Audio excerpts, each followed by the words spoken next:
بسم الله الرحمن الرحيم. مساء الخير، عاملين ايه؟ يا رب تكونوا بخير. طبعا هو المفروض صباح الخير مش مساء الخير، عشان انا كنت بصور الصبح بس بمنتجه بقى دلوقتي بالليل. فايا كان صباح او ليل عندكم، ان شاء الله تكونوا بخير يا رب.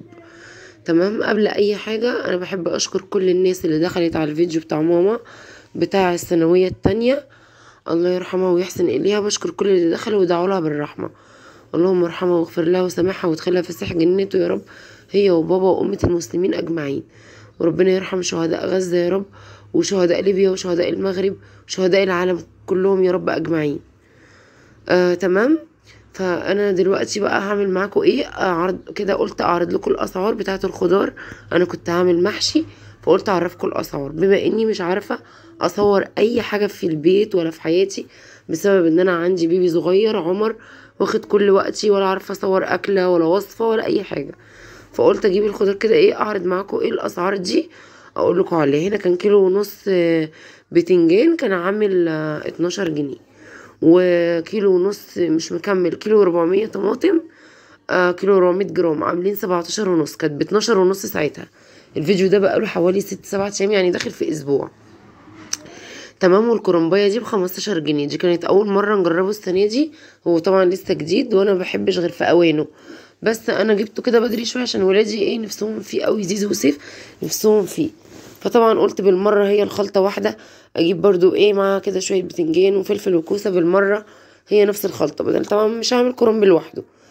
تمام. فايه زي ما قلنا ده 12، وال كيلو ونص، والطماطم 17 ونص، كرنب 15، الفلفل والكوسة كانوا عاملين هما الاتنين مع بعض 15 جنيه.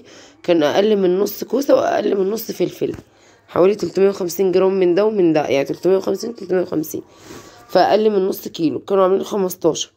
وايه تاني، والبصل حوالي الثلاث بصلات دول كانوا عاملين فوق النص كيلو، كان الكيلو ب25، قولي عاملين 14 جنيه مثلا، نص كيلو شوية كانوا. لاني طبعا انا بجيب الخضار مش بقى بفضل اقول له عايزه كيلو، عايزه 2 كيلو، لا، انا بجيب يوزن وخلاص، لان ده طبعا الميزان الايه الحديث اللي هو بيجيب الوزن والسعر.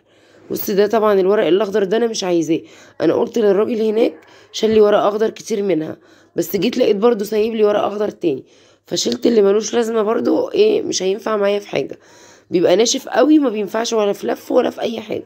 طبعا ده اللي عنده طيور ينفع بقى بيقطعوا له الطيور تاكله. تمام. لكن من جوه انا بس ايه الورق بقى اللي هو الاخضر الخفيف ده، ده عادي بحطه من تحت في الحله في القعر كده، عشان ايه المحشي ما يتحرقش. ماشي. لكن من جوه بص بيبقى ابيض وجميل. طبعا الميزان اللي بقول لكم عليه ده مريح في كده. انا لما كنت في الامارات كنت هو الميزان ده اللي موجود اصلا هناك، بتاخدي حبة حبتين 3 من اي نوع فاكهة او خضار انت عايزاه وبس، بتاخدي احتياجاتك وهو بيكتب لك عليها السعر وبس. هنا برضو انت بتاخدي اللي انت عايزاه، بتقولي له اوزن دول، بيطلع عنده على الميزان الوزن والسعر، بيقول لك كذا. خلاص بقى عاملين كيلو ونص اللي 100، عاملين كيلو 300، نص كيلو مش عارفة وكام كيلو، هو اللي بيطلع معاه بيقول لك كذا سعره كذا. فهمتيني؟ فطبعا ده حلو قوي الميزان ده. معايا بقى انا هنا حله سخنه بتغلي، ميه بتغلي وفيها شويه ملح فلفل وشويه كمون. ماشي. ميه بتغلي فيها شويه كمون وشويه فلفل اسود، وتبداي ايه تحطي فيها الكرنب. وبصي هو عامل زي الطبقات ازاي، سبحان الله، كانه فستان وطبقات طبقات فوق بعض، سبحان الله. ماشي. كلامي طبعا للبنات الصغيره اللي لسه داخله عايزه تقطع كرنبه وعايزه ايه تقطعها وتعملها، يعني البنات اللي لسه اول مره تخش المطبخ. ماشي. ولو اتكسر منك وانت بتقطعيه من الجنب كده عادي، انت بتسلقي، مجرد ما بتسلقي خلاص هو بيدبل بقى ويبقى طري، تعرفي ساعتها تتحكمي فيه كويس، تقطعيه بقى براحتك. ماشي. لكن لو اتكسر منك عادي ما تقوليش ده باظ وارمي اللي اتكسر، لا، اسلقيه برضو. لما بيتسلق ويبقى طري عادي بتبقى الورقه صغيره كده حتى في ايدك عادي، احنا كده كده بنلف الورق صغير عادي. تمام. فطبعا يا جماعه ما بعرفش اصور اي فيديوهات، ربنا يكون في عون بجد اللي عنده بيبي صغير، مش عارفه اصور اي حاجه خالص من عمر، ولا وصفه ولا اكله ولا البيت ولا اي حاجه، فحطيت التليفون وقلت ايه هصور معاكم. طبعا هنا اخر الكرنبايه ملهاش اي لازمه معايا، خلاص انا كده كده الكرنب رمالي ورق كتير، فالورق اللي تحت دي بني، فيها حروفها بنيه كده، هي مش دبلانه، لا هي ناشفه، لان اصلا الكرنب كان صابح جدا، كانت العربيه لسه منزلاه، يعني هي مش دبلانه مثلا بايته او كده، لا، هي ناشفه بس حروفها بني، فطبعا ملهاش لازمه معايا. انت بقى لو مش عايزاها قطعي الحروف دي كلها واحشيها عادي او كليها، اصلا القلب ده بيبقى طعمه جميل. بحب اكله حتى ني كده، القلب اللي جوه الصغنن اللي هو الورق الصغنن ده اللي حوالين الراس. تمام. فانا عشان ادتني بزياده فتمام قوي كده، رميت الباقي. لكن هنا بصي بقى، انا بقى ايه دلوقتي بتعملي ايه؟ بتحطي الكرنب وتبدأي بقى اللي استوى او اللي دبل بقربه قدامي شويه وبحط غيره.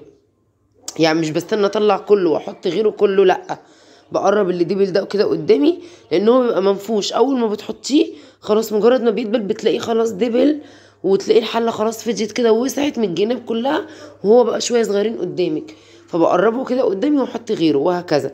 وطبعا بتشيكي عليه، بتلاقيه بصي لونه اتغير ازاي، وبتشيكي عليه بضفرك بقى، او تطلعي حته في طبق بشوكه او بمعلقه او بسكينه، وهي مش مستاهله. انت بتمدي كده ايدك وهي في الحله كده زي ما هي ضفرك كده، تشيكي. والله لقيتي لسه ناشف ضفرك، بتحطيه مش بيغرس كده جواها بسرعه، لسه ناشفه معاكي كده، لا سيبيها تكمل سلق. لقيتي حطيتي ولقيتي بتحطي كده ضفرك كده من الجنب، لقيتيه بسرعه، حتى لو يا ستي لو مش بضفرك باي حاجه، حتى لو ما عندكيش مثلا ضفر ولا حاجه، باي حاجه كده بمعلقه كده بتعملي كده تشيكي، تلاقيه لسه مستواش، سيبيه. لقيتيه استوى خلاص وضفرك بيغرس فيه بسهوله، طلعيه.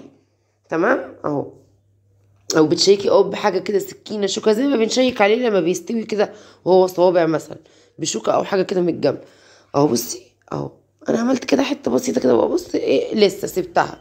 طبعا انا ما قدرتش اكمل معاكم اكتر من كده، لان كان عندنا تمرين اليوم ده ولادي، فيا دوبك انا سلقت وحطيت وقورت والكلام ده، ولما رجعت بالليل من النادي حشيت، لان طبعا فعلا ما عنديش وقت. انا حطيت التليفون اصور معاكم، وقلت اللي بعد كده اللي هيتعمل في البيت هصوره وخلاص، عشان انا فعلا مهمله جدا في القناه ومش عارفه اعمل ايه، عشان خاطر ما عنديش وقت يعني.